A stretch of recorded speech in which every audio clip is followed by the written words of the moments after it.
अगर आप भी चाहते हैं कि एसएस फिल्म्स मोतिहारी के ऑडियो वीडियो सबसे पहले आप तक पहुंचे, तो इस चैनल को सब्सक्राइब करें और साथ ही बेल आइकन को दबाना ना भूलें।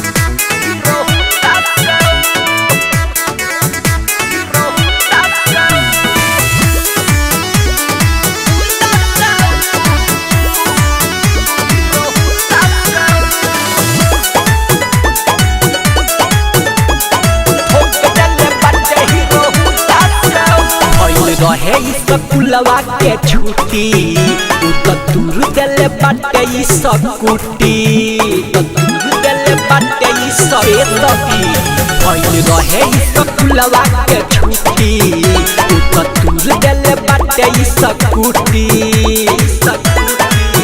कइले रहे उहो पीछा ओढ़नी गिर गइल नीचा कइले रहे उहो पीछा ओढ़नी गिर गइल नीचा टिक्का कइले रहे बुंदा से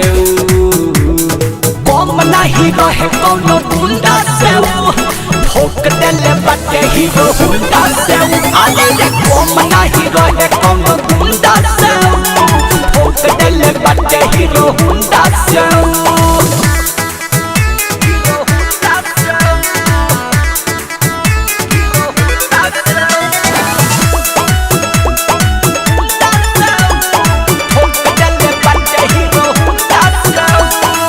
हमरा के अखियाऊ मारत रहे सोना जानू त मुहवे पकहे सखी रे वो कदा के दिहनी ना लहे लाइन मारत रहे उ जहे तहे ए सखी हमरा के अखियाऊ मारत रहे सोना जानू त मुहवे पकहे सखी रे ओ कदा के दिहनी ना लहे लाइन मारत रहे उ जहे तहे उजर पेन्ही के सवट रहे मोछ ऐठत उजर पेन्ही के सवट रहे मोछ ऐठत गाड़ी नंबर रहे हो कर दू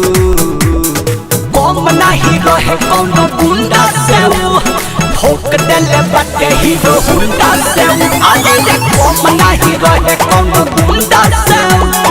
ठोक देले बाटे हीरो बुंदा से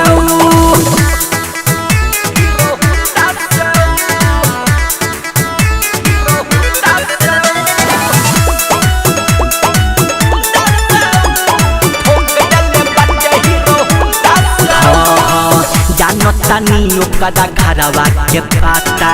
संजय सादा भी ओकर नाम ह बुझाता साथ रहे भरत भोजपुरिया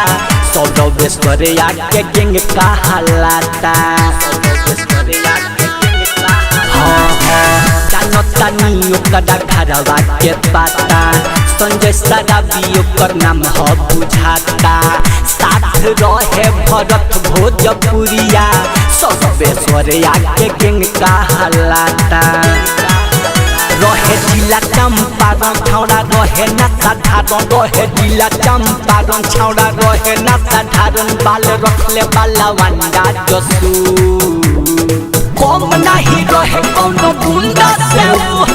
ठोक देले बाटे हीरो बुंदा से आले रे कम नहीं रहे कोनो बुंदा से ठोक देले बाटे हीरो बुंदा से। Saurabh digital recording studio Patna.